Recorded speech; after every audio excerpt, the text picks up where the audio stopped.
Hello everyone and welcome back to another episode of the special editions of Cinejurnal Interviews, this time also done for the Nordic Film Festival from Bucharest.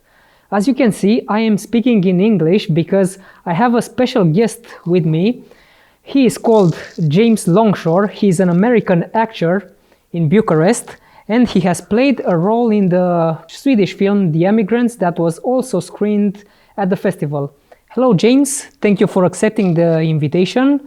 Thank you for speaking my language. Let's begin by introducing yourself to the audience because there might be some people who might not know you. So what can you tell us about yourself? Who are you and what movies do you play in exactly? Okay, it's a good question. We're starting off on the right foot. Yeah. I'm James Longshore. I'm an American actor in Bucharest, and I'm originally from New York City. And I've lived in Europe for 13 years, so I consider myself a Eurocan. And I call myself a Eurocan because the other option was Ameripean. So it's sort of like a combination of the two. Yes, and I chose the one that didn't sound embarrassing. So, how did you find Romania so far in terms of acting, career and perspectives? Well, I've had a lot of opportunities here. I couldn't achieve my dreams in Hollywood, so I outsourced them to Rollywood, less competition. And here I've gotten the opportunity to act with Oscar caliber actors like John Malkovich and Vanessa Kirby. The great thing about being in Romania is I get to work in films from all over the world. I've had the opportunity to work on films from Sweden, Italy. I've made films in France, Germany, Romanian films, and these films have premiered in competition and won awards at Berlin Film Festival, at Cannes, at Venice. Now the reason the viewers might not recognize me is because I'm the kid that didn't get the part in Home Alone. Okay, but let's say, is there any chance of getting you into a future Home Alone, possible future Home Alone with Disney remakes that are going on right now? Because there might actually be a chance for you to play the father if you didn't catch the kid's role. Well, let's see. Let me give you an audition. Ready? Yes. Rocking around the Christmas tree, have a happy holiday. Ah! How was that? I think you're ready for the role. You think I'm ready? Yeah. Great. The part I was born to play, really. Yeah.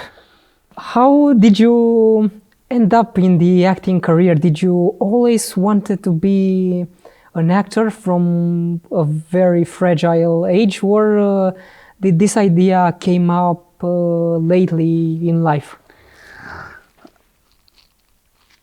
I didn't really consider becoming an actor. It's the classic stereotype of acting found me. I didn't find acting, acting found me. I did my first play when I was 8 years old. It was Shakespeare, and to act or not to act was never a question. Oh, it was never a question. Never a question. I did Shakespeare, then some casting agents came to my school and cast me in some stuff on PBS, got an agent, acted like off-Broadway, Nickelodeon, MTV, and then I went to high school for performing arts as a drama major. So all my life I've been an actor. Took a little detour after high school, went to LA and got a diploma in film directing. And then my career really took off when I got here to Romania and I got to work with John Malkovich, Vanessa Kirby, who called me brilliant. That's a good thing. Yeah. And you said that you took a major in film directing. I didn't know that. This is the first time I'm hearing this.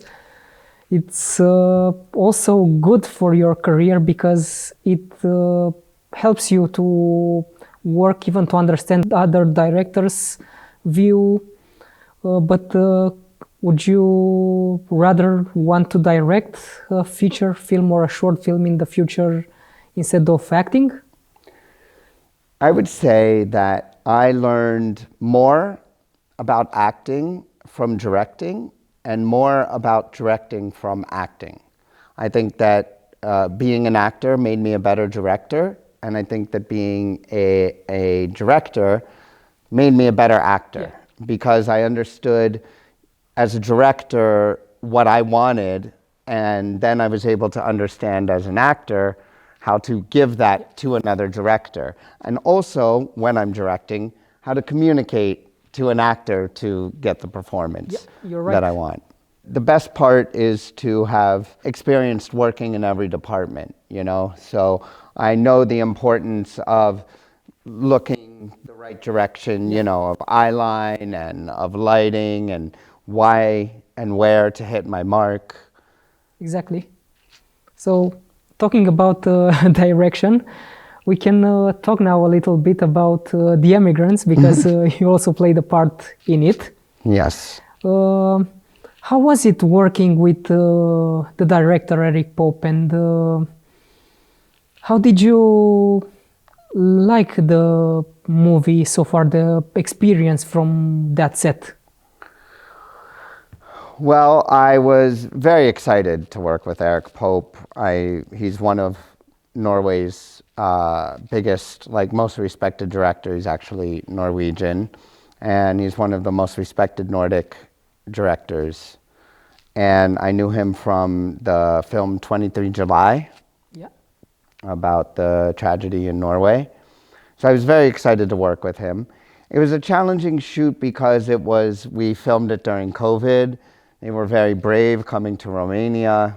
Also, it was during the COVID. Yes. But we weren't able to have a rehearsal before I got on set. So I showed my performance, and Mr. Pope, the director, he's like, no less. And he's like, no less. No less, you know, like 6 takes. Less. And I'm like, how much more can I not do? We weren't doing that many takes because of me. It was a very complicated camera movement as well. But in the end, I was honored to have worked with him and watched him work. Why did they choose to film in Romania? Have they told you this? Do you know some production trivia from... Well, the film, of course, is about Swedish immigrants to America during the frontier era, also known as the Wild West era. Cowboy era is how a lot of people know it. And so they needed somewhere that looked like America. And the thing about America is very developed now, and those amber waves of grain, purple mountains majesty that, you know, are in the famous America the Beautiful song, you know, from sea to shining sea. America doesn't look like that so much, but you can still find those amber waves of grains and purple mountains majesty and the vistas of the frontier era here in Romania, because Romania is still undeveloped, still very pure. The forest and the landscape is still untouched. The land is beautiful and has potential to be filmed and be photographed. Well, actually, exactly, and a lot of movies like that are made here. So I came to Romania, and I do movies set in the frontier era, like my last 3 movies, which is Django.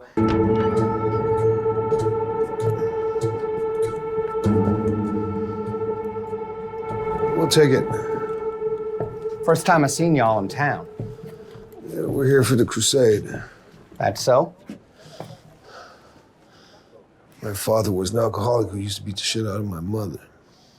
Real sorry about that. I'll see you at the parade.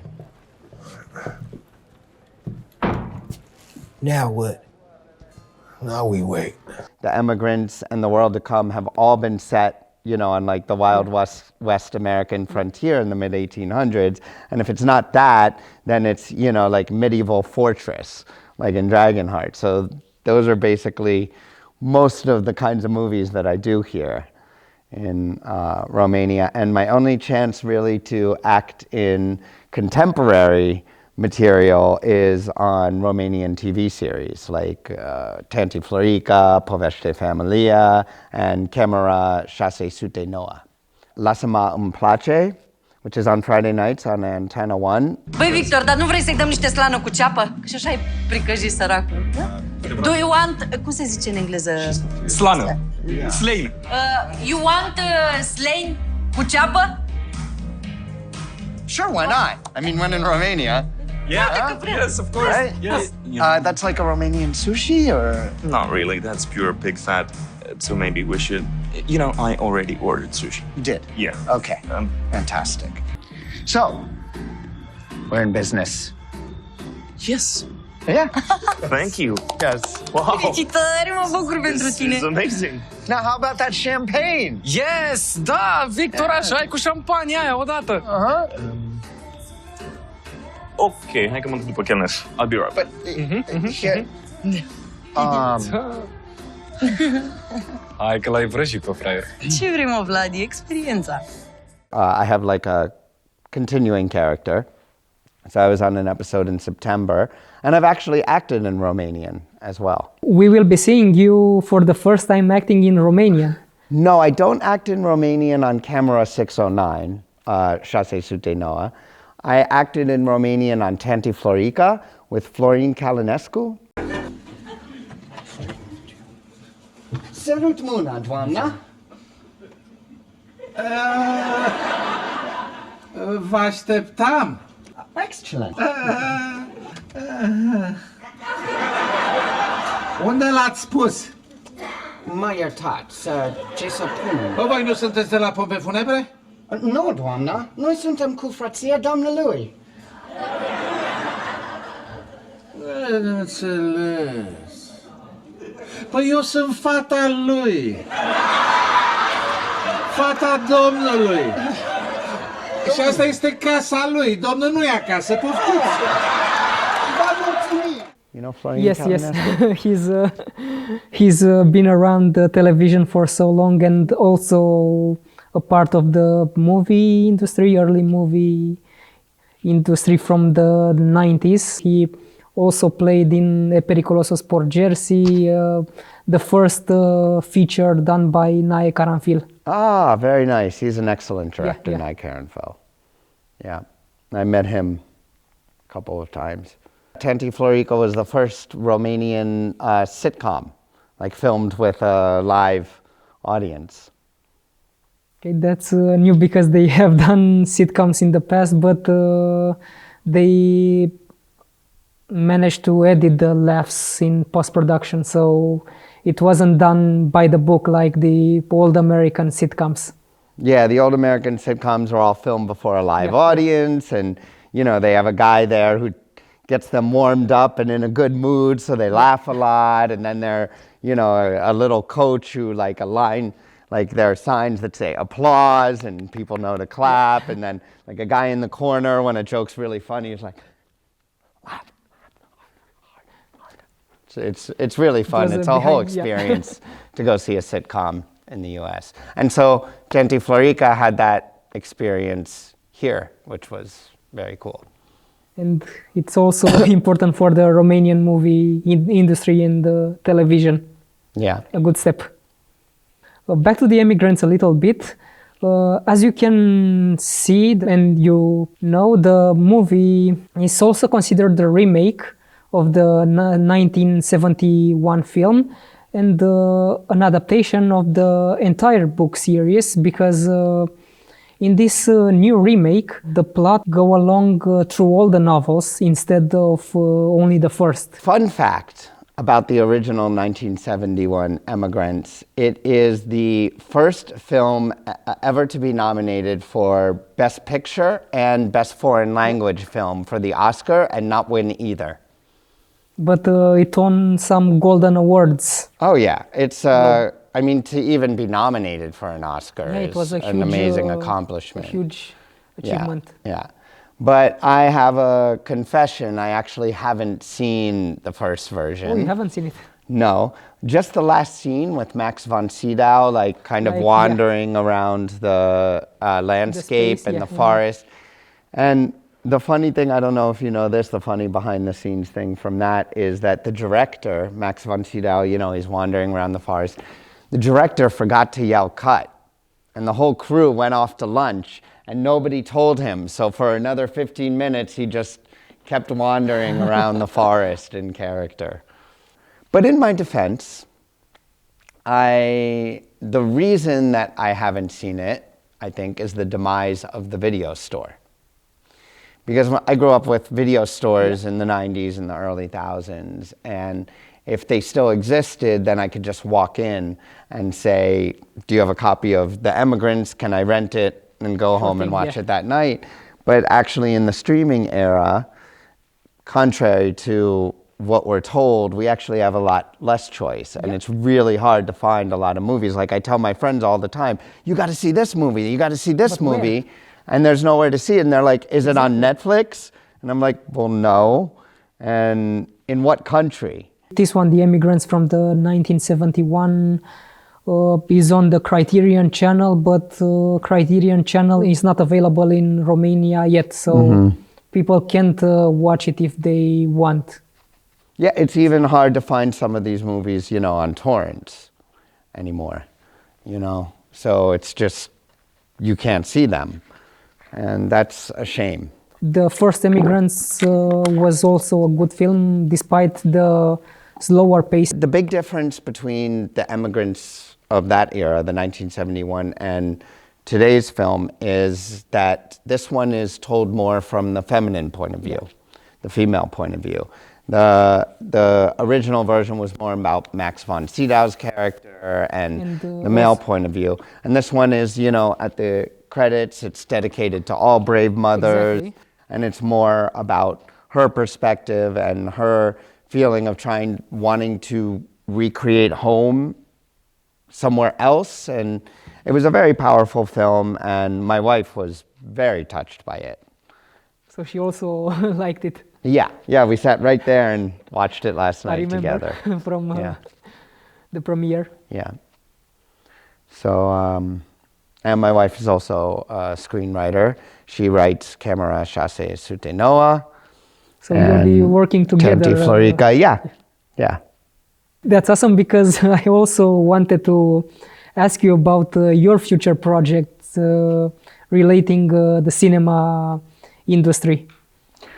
Well, I've got a lot of projects coming up. Like I said, I make movies all over Europe, and I filmed a movie in Germany in April called Angel's Destiny, and that is about a guy who goes to play a high-stakes poker game to win money for his kidney operation, his kidney transplant. And I play the lead character, Angel of Angel's Destiny. So that'll be hitting festivals next year. I'd love for it to be at Bucharest Short Film Fest. And then also I'm super excited to be in The Yellow Tie, in which I'll be acting with John Malkovich. It's a very high profile film here, and it's a co-production with the US, and it's about Sergio Celibidache, the famous composer, the famous Romanian composer. That'll be coming out next fall. And Camera Chasse Sute Noa. If you want to know more about my experience as an American actor, you can come see my comedy show. I do a stand-up comedy show called An American Actor in Bucharest. All right, so this is famous American movie lines translated into Romanian and performed by an American actor. And it is audience participation, so I want you guys to try and guess what movie I'm doing. All right, so we're going to start with an easy one. Ready? All right, here we go. Fooge, Forrest, Fooge! Forrest Gump, very good, you get a bonus joke. Soon Regele Lumi! Soon Regele Lumi! Twilight. Twilight. Titanic. Similar alliteration, but yes, Titanic. Good guess. If it had been in Romanian, I would have gotten the part. I hope I've made everybody laugh at least a couple times in this interview. And I will definitely make you laugh at my show, An American Actor in Bucharest. I'm also writing a novel called Say Goodbye to Hollywood, which is about an American film director who comes to Romania to make a movie and falls in love with a rich Romanian girl who wants to be an actress. And they kind of get into trouble together. It's a romantic thriller comedy. So it also has some throwbacks to the Sunset Boulevard film of Billy Wilder's. Yes. Are you ready for your close-up, Mr. DeMille? Actually, I'm considering opening the novel with that very line. That would be awesome. That would be an awesome throwback to a classic movie. Yeah. Sunset Boulevard, I actually saw Sunset Boulevard introduced at a screening by David Lynch. I got to meet David Lynch, shake his hand. What do you say to a man like that? All I could say was, thank you. And he said, you betcha. It's important, though, to support your local cinema. Yeah. Because so they can keep, not the multiplex, but the local cinema, so they can keep bringing those kinds of movies to the audience, you know, like, because... There are some special programs like done at Cinemateca Euphoria that are bringing old movies and... I love Euphoria. I've seen a lot of great films there. They show Fire Walk With Me every year at Euphoria, and I try to go see it every year. That was the first film he did after the censorship was lifted upon his vision. Originally, he wanted Twin Peaks to be a more darker picture and have even more nudity. The crimes should have more brutality, more realism, yeah. But the TV producers at that time didn't want him to put that on the screen because it was too dangerous for the television at that. Well, they had the standards and practices department, and there were things they could not show to a general mainstream audience. The main reason that we're allowed to see those things on like Netflix and everything like that these days is because we're paying for it. Exactly, and it no longer go through a TV broadcast standard. Regarding David Lynch and the other art house movie directors, would you play in an art house movie on the future one, or would you be liking to keep playing in some movies inspired by American blockbusters? I'd like to think that I'm versatile enough to do both. Art house films have often have more interesting characters, and I like the scripts and I like the storytelling style. On the other hand, I am a huge comic book fan. So I cannot believe that there's like a million Marvel movies and TV shows and not one part for me. Just one little part in a Marvel movie for me. I would love to do that. I think you can get in the multiverse saga. Yeah. Right now they are doing the Kang storyline from the comics, Kang the Conqueror. Mm-hmm. So you could have been one of his variants, his multiple variants. Call Marvel for me. Yeah. I'll be calling Kevin Feige tonight and I'll pitch him this idea. Okay. I'm sure he'll take one look at this interview and be like, yeah, we gotta have him. We gotta have him. Especially since they are replacing Jonathan Majors from the role of Kang due to some turbulations, I can say, just like Ezra Miller did from the Flash, yeah. Flash. So they are kicking him out and they have to reboot the whole Kang storyline. But they never mentioned who Kang was he really playing, because in the original storyline, Kang is a descendant of Reed Richards from Fantastic Four. Yeah. maybe the whole thing is a big publicity stunt. Yeah. Maybe he was never playing anybody. They just, wanted to like get some publicity by having an actor get kicked out. So, he was never playing anybody. This was always the plan. So We'll tell people. Yeah, I'm actually replacing him. Yeah. You heard it right here. You heard it here first. We have a new actor for Kang, so Marvel is saved.